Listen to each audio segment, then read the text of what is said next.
Welcome to Photoshop. Today I'm going to teach you how to create a photo, cut something out of its background.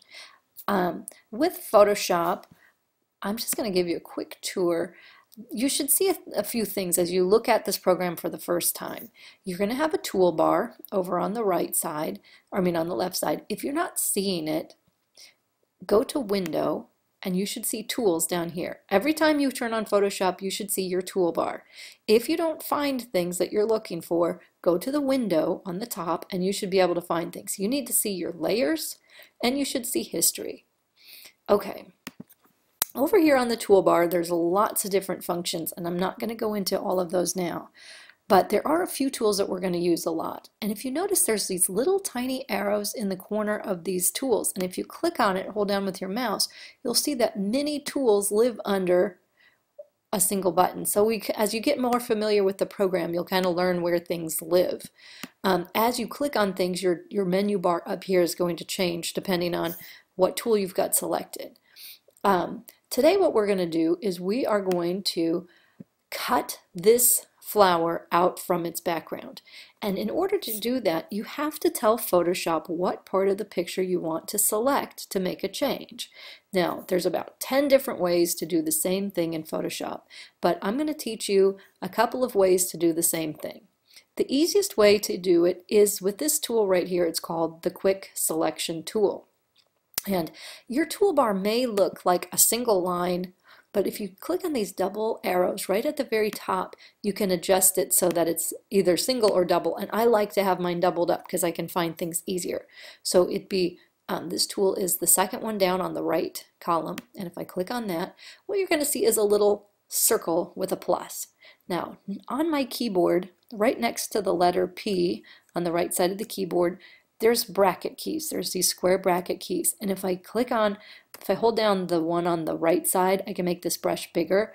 And if I hold down the one on the left side, I can make it smaller. So use those bracket keys as a shortcut to make this bigger or smaller. Now I'm going to click on my flower. And I want this brush about the same size as the petal. So if I just click with the mouse once, I get these things called the marching ants. It means this part of the picture has been selected. Now I'm going to come over here and click again, and Photoshop is pretty smart. It can tell that there's a big difference between this yellow and the rest of the dark area behind it. It's high contrast. So in something like this, this is a fairly simple thing to do. Okay, so right now I've got my marching ants around the entire flower. That's exactly what I need. Now, if I hit delete, it's going to say, do you want me to fill this with something? And I'm going to say, no, I don't want to fill that with anything. So I've got to unlock my background layer. I have to, over here on the layers palette, you'll see a little thumbnail of your photo and you'll see a padlock. And if you just double click on it and say, okay, it unlocks it. Now, if I hit delete, now my flower disappeared. That's not exactly what I wanted to do. I wanted to get rid of the leaves. So if I hit Command Z, like zebra, I can undo that. That's my one step backwards. Photoshop is great.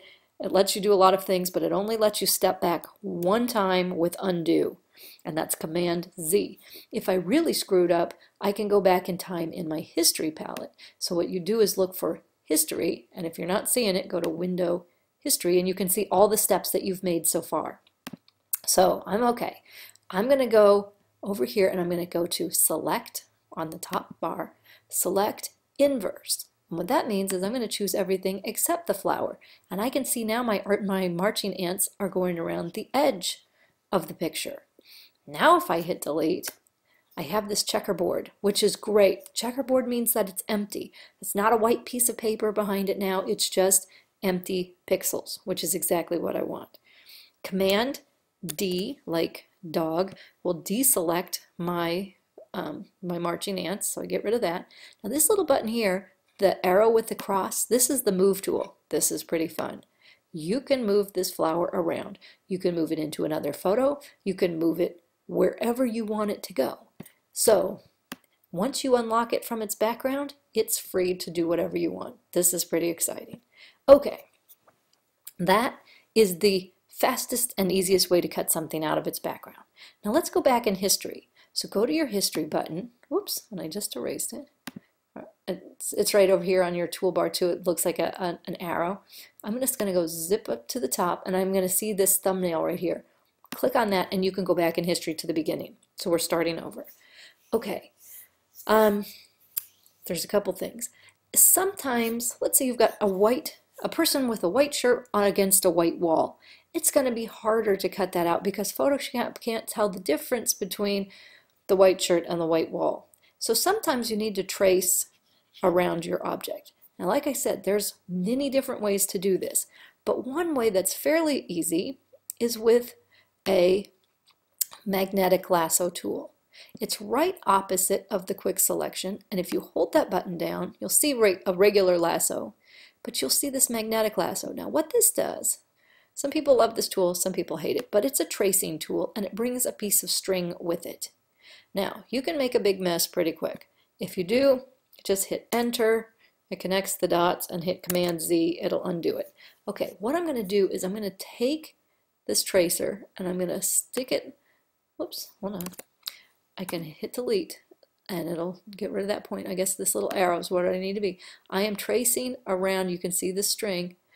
Now if I get messed up, I can just hit delete and it'll take me back to that last point. Or I can click with the mouse and add points to make sure it's sticking where I want it to go. And I'm just going to go around my flower until I've got it all done. Now if I screw up, it's okay, I can fix it later, but I'm going to try to keep on this line as much as I can. So just keep clicking around, and I'm almost done. And you want to connect the first dot with the last dot, and what that's going to do, it's going to turn on your marching ants. So if you get it close, like right here, I'm kind of close. If it's not hitting it, just hit return and it'll connect the dots. Okay, so now I've got my flower selected. Now remember, I have to go select, inverse, because I want to choose the background, not the flower, and I need to unlock my background layer. So unlock it, and then if I hit delete, voila, there's my flower. Okay, I'm going to hit undo, and I'm going to hit Command D. I'm just going to stop, just start over again. Now, let's say I'm going to use the quick selection tool again. Let's say I've got my flower selected. Now let's say I accidentally got some leaves out here and I don't really want that. Well, there's a couple things I can do. If I've got some stuff on the side that I don't want, I can hold my Option button or the Alt button. It's the same thing, Option or Alt. Now you'll notice this has got a little plus in the circle. If I hit my Option button, it becomes a minus. So I'm going to say I want to take this part out of my selection. And I can just click on the parts that I don't want, and it takes it away. Over here, same thing. Just turn that into a minus. Now, this circle, maybe it's too big or maybe it's too small. I'm going to use the bracket keys right next to the letter P, and I'm going to make that a little bit smaller and hit my Option button. Okay. Now let's say I'm trying to see, well, where exactly are my lines? I'm not sure where it all is. Okay, down on the bottom of the layers palette, there's this little circle inside of a square, and it's called Quick Mask Mode. And if I click on it, it'll show me what part is inside my selection, what part is out. And I can see right now I've got some leaves in here. So let's say I think that's a big mistake. I can get my eraser out, and I can, whoops, it's doing it the opposite way. Let's see, will this take it out? Usually the eraser takes it out and the little paintbrush will paint it back in. So I am not adding any red at all to my picture. Let's see if that eraser will take it out. Yep, there we go. So I don't know, it wasn't working for a second, but so I could go back and forth between the paintbrush and either paint in the part that I don't want, paint red, or take the eraser and erase it out. And basically all I'm doing is I click on that, I'm just moving my lines.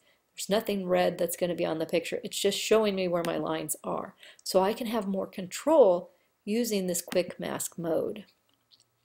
So let's say I wanted to add these little flowers over here. Well, I just get out my eraser. I'm going to erase away some of that red. and just so I can keep that part. And I can make this brush really small to get onto this little tiny part right here. If your brush is the smallest that it is, it looks like a cross. So if you see that, it's just super tiny, so you just need to make it bigger. All right, click off the quick mask. There we go. And if my background's already unlocked, but I need to go select, inverse, delete. All right, and then Command D will deselect your ants. And you can use your move tool and move it wherever you want. And if you decide, man, I did not like that, you can get your eraser out and just get rid of it. So you can't really screw up too much in Photoshop. But cutting things out of its background is a really important thing to learn. All right, now I want you to try a couple things on your own. So try to cut something out of its background and save it into your server folder.